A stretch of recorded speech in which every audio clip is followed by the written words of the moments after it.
నిన్న మా ఇంట్లో నేనొక ప్లాన్ జెప్పాను. ఆ ప్లాన్ జెప్తే నన్ను భయంకరంగా తిట్టారు. ఆ ప్లాన్ ఏంటో మీకు జెప్తా. ఫస్ట్ ఇది డిస్కషన్ ఎందుకొచ్చిందో అది గూడా జెప్తా. మేమొకరి దగ్గర 2,00,000 అప్పున్నాం. ఆ 2,00,000 అప్పుంటే మాకు వేరే వాళ్ళు 2,00,000 ఇవ్వాలి. ఆ వచ్చే అమౌంట్ ఏదైతే ఉందో ఆ 2,00,000 నేనేం జేయాలనేది నేనొక ప్లాన్ జెప్పాను. ఫస్టు మా ఇంట్లో వాళ్ళ ప్లాన్ జెప్తా. తర్వాత నా ప్లాన్ జెప్తా. మా ఇంట్లో వాళ్ళ ప్లానొచ్చేసి ఫస్ట్ ఆ 2,00,000 ఏదైతే ఉంటదో, ఆ 2,00,000 తీసుకెళ్ళి మేమెవరికైతే ఇవ్వాలనుకుంటున్నామో, ఆ 2,00,000 వాళ్ళకిచ్చేయడమే మా ఇంట్లో వాళ్ళ ప్లాన్. ఓకే. ఇప్పుడు నేనొక ప్లాన్ జెప్తా. ఆ ప్లాన్ ఎలా ఉందో నా కమెంట్ సెక్షన్‌లో ఖచ్చితంగా కమెంట్ చేయండి. ఎందుకంటే, నాకొచ్చే డబ్బులు గూడా ఇంకా 1 వీక్ పడతాయి. నా ప్లాన్ బాగుంటే సక్సెస్ అయితే నేను నా ప్లాన్ ప్రకారం బోతా. లేదు ఇది వర్కౌట్ కాదు అని మీరు జెప్తే, మా ఇంట్లో వాళ్ళు జెప్పినట్టు ఆ 2,00,000 తీసుకెళ్ళి అలానే వాళ్ళకిచ్చేస్తా. నా ప్లాన్ మీకు జెప్తా జూడండి. మాకేదైతే 2,00,000 వస్తాయి అని జెప్తున్నానో, ఆ 2,00,000తో నేనొక చిన్న బిజినెస్ ప్లాన్ జేశాను. ఆ బిజినెస్ గూడా జెప్తా. చిన్న బిజినెస్ ప్లాన్ జేశాను.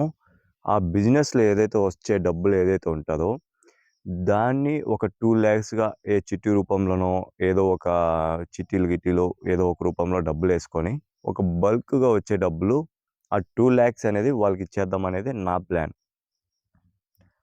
అసలు నేనే బిజినెస్ చేయాలనుకుంటున్నా, అసలు ఏ బిజినెస్ అది అనేది మీకు జెప్తా. ఇప్పుడు 2,00,000 డబ్బులొస్తాయి. 2,00,000 డబ్బులొస్తే నేను ఆవులు తీసుకుందాం అనేసన్నా.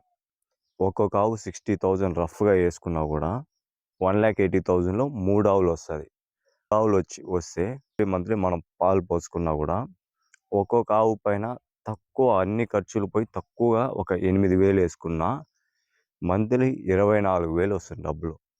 ఆ 24,000తో ఏదో 1,00,000 చిట్టీలు 2 వేసుకున్నా గూడా 5,000, 5,000, 10,000 కట్టుకుంటే 1 ఇయర్‌లో మనకేదైతే 2,00,000 అయితే అవసరం ఉంటదో, నీడ్ ఉంటదో, ఆ 2,00,000 అనేది మనకి ఈజీగా వస్తుంది.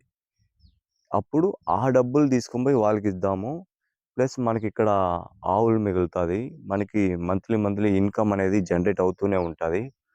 ఒకవేళ మనకి లాస్ట్‌లో ఏమైనా ప్రాబ్లమ్ వచ్చి నిజంగా మనకు డబ్బులు కావాలి. ఇంకా మనము వాళ్ళకివ్వాల్సిందే 100%. అప్పుడు ఆవులు అమ్మేసినా కూడా మనకి డబ్బులు మిగులుతాయని జెప్పేసన్నా. ఇది నా ప్లాను. మా ఇంట్లో వాళ్ళ ప్లాను. ఆ 2,00,000 తీసుకుపోయి నేరుగా వాళ్ళకివ్వడమే మా ఇంట్లో వాళ్ళ ప్లాను. ఇందులో ఎవరి ప్లాన్ బావుందో నాకు కామెంట్ సెక్షన్‌లో కామెంట్ చేయండి. ఇంకొకటి ఏమిరా అంటే మనోళ్ళంతా ఆలోచించేది ఇలానే ఉంటది. ఇట్లాంటి ప్లాన్‌లు జెప్పి, కానీ ఇంట్లో వాళ్ళైతే ఏ మాట వినలేదు. ఇంకొకటి ఏందిరా అంటే మనము ఫస్ట్ మనకేదైతే అప్పుంటాదో, ఆ అప్పుని క్లియర్ చేయడానికే మనం ఫస్ట్ ఆలోచిస్తాం. కానీ మన దగ్గరున్న డబ్బుల్ని ఎలా ఇన్‌కమ్ మనం జనరేట్ చేయాలనేది మాత్రం మనం ఇంకా డబ్బులెలా సంపాదించాలి, మన దగ్గరున్న డబ్బులతో ఇంకా డబ్బులెలా సంపాదించాలనేది మాత్రం మనం ఆలోచించం. ఒక మిడిల్ క్లాస్‌లో ఉన్న వాళ్ళకి రిచ్ గావచ్చు. వాళ్ళకి ఉన్న మైండ్ సెట్‌లో డిఫరెన్స్ ఏదంటే ఇదే. వాళ్ళు వాళ్ళకి లక్షల లక్షలు, కోట్లు అప్పులున్నా గూడా వాళ్ళ దగ్గరున్న డబ్బుల్ని ఇన్‌కమ్ ఎలా జనరేట్ చేయాలనేది ఆలోచిస్తుంటారు. కానీ మనం అలా ఆలోచించం. మనకి ఇన్‌కమ్ రాకపోయినా పర్వాలా, మన డబ్బులు ఎత్తుకొని పోయి వాళ్ళకిచ్చేస్తే మనం హ్యాపీగా ఉండొచ్చు అనే ఒక మైండ్ సెట్‌లో మనం ఉంటాం. కానీ అలా చేస్తే మనం ఎప్పటికీ ఇలానే ఉండిపోతాం. మన దగ్గర ఒక్క రూపాయి కూడా మన దగ్గరికి రాదు. అదే మన దగ్గర ఉన్న డబ్బుల్ని ఇన్‌కమ్‌గా జనరేట్ చేసి, దాని నుంచి మనం అప్పులుగా ఇవ్వడానికి ట్రై చేయాలి. అప్పుడే మనకొక ఒక ప్రిన్సిపల్ అమౌంట్ ఏదైతే పెడతామో, ఆ ప్రిన్సిపల్ అమౌంట్ ఉంటాది. ప్లస్ అప్పులు క్లియర్ అవుతాయి.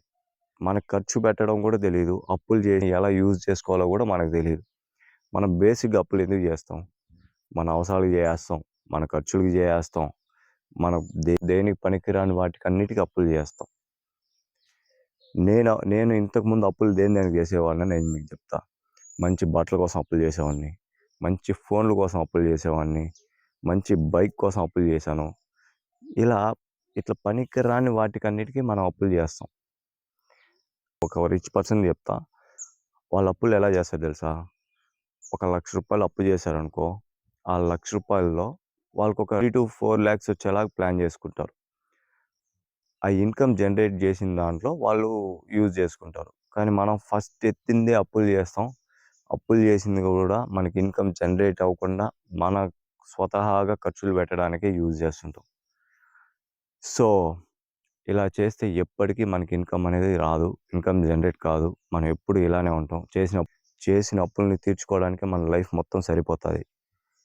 మనం ఎప్పుడైతే ఇన్‌కమ్ అనేది జనరేట్ చేయాలి అని ఆలోచిస్తామో, అప్పుడు నీ అప్పులనేవి కూడా చాలా త్వరగా తీరిపోతది. ఫ్రీడమ్ అనేది చాలా ఉంటది ఫైనాన్షియల్‌గా. నా ప్లాన్ ఎలా ఉందో ఒకసారి కామెంట్ సెక్షన్‌లో కామెంట్ చేయండి. ఓకేనా? నాకు మనీ రావడానికి ఇంకా 1 వీక్ పడతది. మీరు నా ప్లాన్ ఓకే. బాగుంది చేసుకోవచ్చు అనుకుంటే కామెంట్ చేయండి. నేను నా ప్లాన్ ఫాలో అయిపోతా. లేదు మీ మమ్మీ వాళ్ళు చెప్పిందే కరెక్ట్. వాళ్ళకి ఇచ్చేయడమే కరెక్ట్ అంటే అది కూడా చెప్పండి. అదే ఫాలో అవుతా. ఓకేనా? Thank you. బాయ్.